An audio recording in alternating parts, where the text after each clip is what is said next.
Karibu sana rafiki mpendwa katika chaneli hii.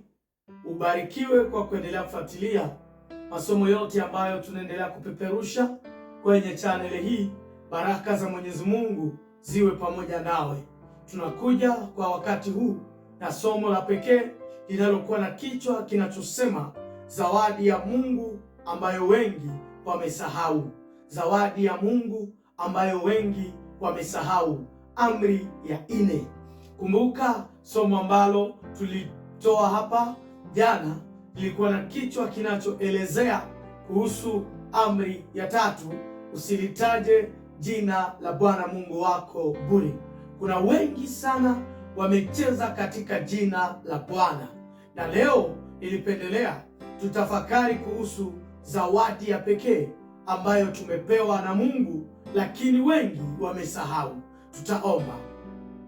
Baba wetu na Mungu, upewe sifa kwa neema ya pekee ambayo unaendelea kutupa. Mbariki yule rafiki mtazamaji, umtakase na umtawale. Simamia somo hili Jehova, kwa jina la Yesu Kristo, amena. Zawadi ya Mungu ambayo wengi wamesahau. Zawadi ya pekee ambayo wengi wamesahau. Kitabu chetu fungu kuu ni kitabu cha Kutoka 20 aya yake ni ya 8 hadi 11. Hapo utakuta maneno haya: ikumbuke siku ya Sabato na uitakase.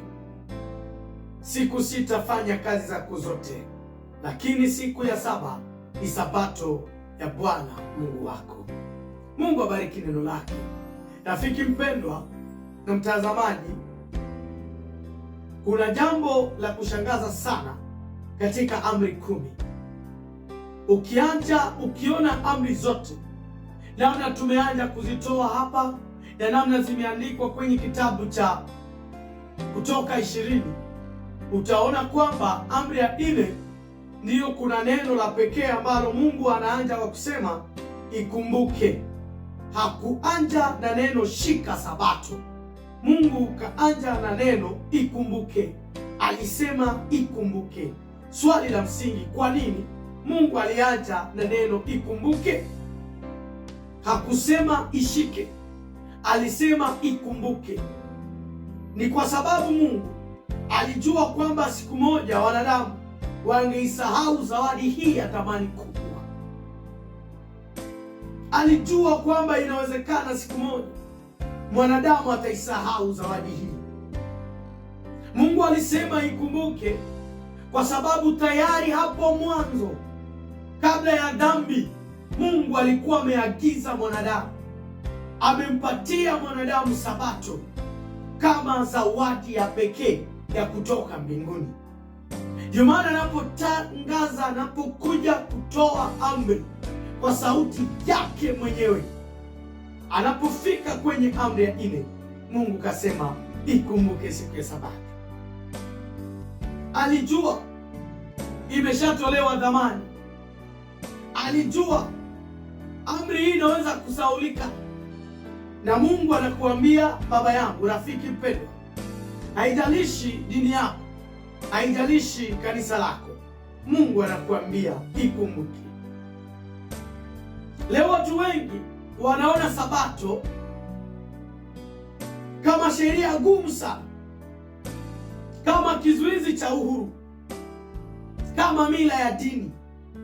Lakini Biblia inaonyesha kwamba Sabato ni zawadi ya Mungu kwa mwanadamu. Kitabu cha Marko 2 aya yake 27, Sabato ilifanyika kwa ajili ya mwanadamu, wala si mwanadamu kwa ajili ya Sabato. Sabato Mungu alipoitoa, aliitoa kwa ajili ya kumbariki mwanadamu, si kumtesa. Elewa kwamba Sabato ni zawadi ya Mungu, ni zawadi ya kukumbusha wewe ni kiumbe wa Mungu. Sabato ni zawadi kutoka mbinguni ya kukukumbusha kila siku kwamba wewe ni kiumbe uliyetoka mbinguni. Kutoka 20 aya yake ya 11, kwa maana kwa siku 6 Bwana alizifanya mbingu na nchi, bahari na vyote vilivyomo. Yaani unaposikia neno Sabato, ikukumbushe wewe rafiki mpendwa kwamba aliyekuumba si yule mtu unayemtegemea, si yule mtu unayemlilia, si ile kazi ambayo imesababisha unakosa usingizi, si yule kijana ambaye ameacha unakosa usingizi, bali unapokumbuka Sabato, elewa kwamba yule aliyekuumba, mtetezi wako yu hai na ni Mungu. Alikuumba. Kila Sabato ni muhuri kwa mwanadamu kumwonyesha kwamba wewe unaishi leo si kwa ajali. Sabato inakuambia wewe si chombo cha ajali, hauishi kwa ajali, bali kuishi kwako kunatokana na Mungu. Usisahau jambo lile. Ndio maana Mungu kasema ikumbuke siku ya Sabato itakase. Maana yake kumbuka kwamba wewe uliumbwa na Bwana. Sabato ni zawadi ya pumziko. Dunia ya leo imejaa mchoko, imejaa uchovu. Watu wanakimbia huku na kule, mchana usiku. Kila siku ni mahangaiko. Wanatafuta fedha, wengine wanatafuta vyeo, wengine wanatafuta mafanikio. Hata kanisani kuna wale wanatafuta cheo. Lakini Mungu alisema siku 6 fanya kazi, lakini ufikapo siku ya 7 ni Sabato kwa Bwana Mungu wako. Ni siku ambayo tumepata pumziko. Hata Yesu aliwaambia wanafunzi wake, njoni wenyewe faragani mkapumzike kidogo. Yaani Mungu ametupa pumziko ya Sabato kwa ajili ya afya yako. Afya ya kimwili kupumzika, afya ya kiroho kuleta mizigo yote miguuni kwa Yesu. Sabato ni zawadi inayokukumbusha kwamba wewe ni watamani sana. Sabato ni zawadi inayokukumbusha kwamba mwili wako ni zawadi ya pekee, ni kitu cha thamani kutoka kwa Bwana. Sabato inakukumbusha kwamba baba na rafiki yangu kwamba ni kitu cha thamani sana sana. Sabato inakukumbusha kwamba Yesu yu tayari kutupa pumziko. Sabato ni zawadi ya uhuru. Musa aliporudilia hizi amri 10, alisema katika Kumbukumbu la Torati 5 aya yake ya 15, akasema, kumbuka ya kuwa ulikuwa mtumwa katika nchi ya Misri. Unaposikia neno Sabato, ikukumbushe kwamba tumekombolewa. Bwana ametukomboa, ametutosha katika utumwa wa dhambi, amekuingiza katika uhuru wa mbinguni. Kifo cha Yesu kimetupa uhuru, na kila dakika unapokumbuka Sabato, kumbuka kwamba umetakasika, kumbuka kwamba umeokolewa na Bwana, na uikumbuke siku ya Sabato na uitakase. Wengi leo wamekuwa watumwa wa fedha, wengi wamekuwa watumwa wa biashara, wengi wamekuwa watumwa wa viongozi, wengi wamekuwa watumwa wa kazi, wengi wamekuwa watumwa wa watumwa wa ndoa. Lakini elewa kwamba Mungu ndiye Bwana wako na si kazi yako ndiyo Bwana wako. Yule mzee wa kanisa, yeye si Bwana wako. Mungu ndiye Bwana wako, na amekupa Sabato kukuonyesha kwamba umepata uhuru kweli. Sabato ni zawadi ya familia.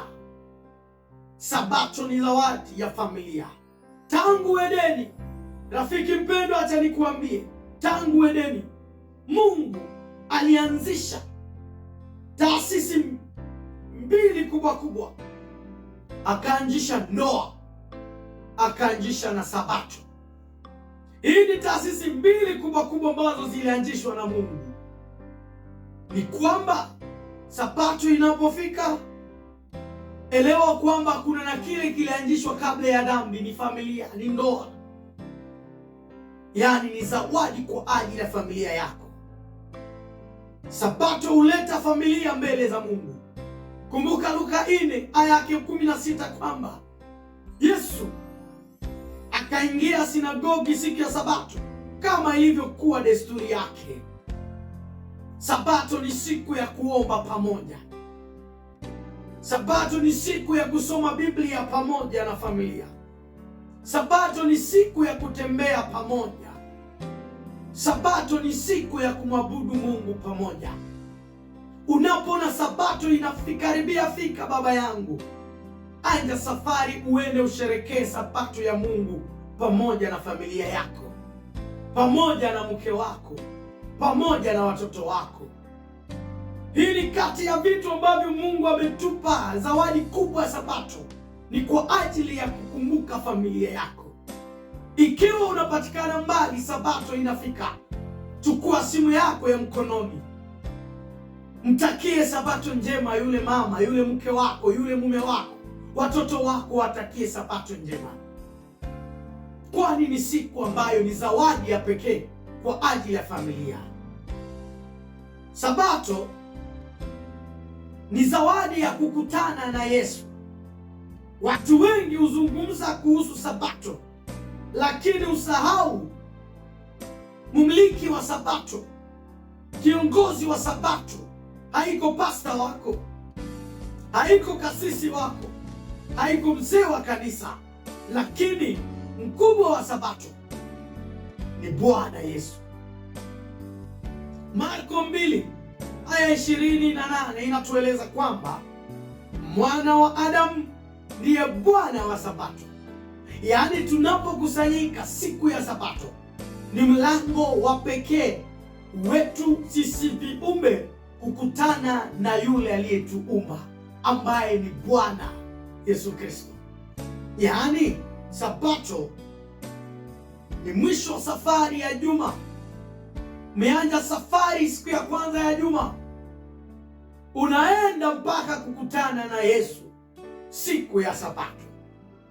Kila Sabato ni mwaliko wa Yesu, namna inavyosema katika Mathayo 11 aya 28, njoni kwangu ninyi nyote msumbukao, wenye kulemewa na mzigo, nami nitawapumzisha. Sabato ni siku ya kukutana na Yesu. Mapumziko ya kweli ya Sabato yapatikana ndani ya Yesu. Sabato ni zawadi, inakuwa kivuli cha raha ya mbinguni. Mtume Paulo anaandika katika Waebrania 4 aya 9, anasema basi imesalia raha ya Sabato kwa wana wa Mungu. Kila Sabato, wapendwa, ni kama dirisha linaloturuhusu kuona ufalme wa Mungu kwa mbali. Yaani unapopumzika, unapokumbuka Sabato, inakuruhusu kuona dirisha ya mbinguni kwa mbali, na inaweka katika yule anayekumbuka kikamilifu shauku ya kusherekea pumziko kubwa, raha kubwa ya mbinguni. Sabato